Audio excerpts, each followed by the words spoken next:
রাফসান তুমি এরকম করো কেন ভাই? তোমার কোনো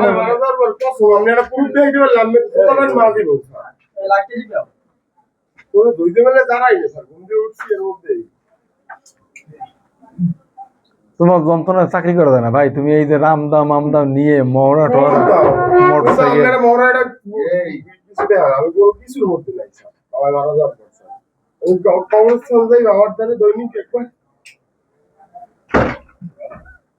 এগুলো বললেন না স্যার, এগুলো এগুলো বলা পাপ। তুমি দেখো অনলাইন বলো, পেপার পত্রিকা বলো, গোয়েন্দা তথ্য বলো, সব জায়গায় রাফসান রাফসান রাফসান। যেমন যেন মায়ের শহরের ভিতরে তুমি কি বলতো যে শহরের এখন তুমি 1 নম্বর ডন হয়ে গেছো কিশোর গ্যাংয়ে?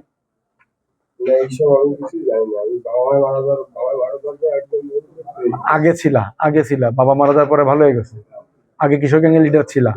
তোমার তোমার সাঙ্গ পাঙ্গরা কই যারা তোমার সাথে সাথে চলে সবসময়? তুমি তো একা চলো না ভাই। তুমি যদি রাস্তায় হাঁটলেও তোমার সাথে 10 জন ছেলে থাকে। আমি তো দেখি তোমার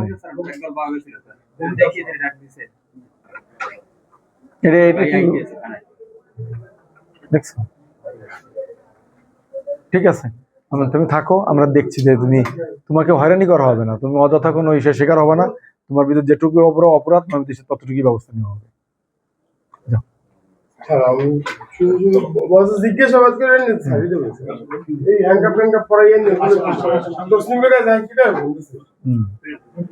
এগুলি এদের কাছে বললো না, আবার ঝামেলা পড়বো। পেপার পত্রিকার মাধ্যমে অনলাইন যে ইয়ারগুলোর মাধ্যমে জানা যায় যে সে কিশোর গ্যাং হিসেবে পরিচিত, এলাকায় প্রভাব বিস্তার করার জন্য বিভিন্ন ধরনের মানে অসামাজিক কার্যকলাপ মারামারি জড়িত থাকে।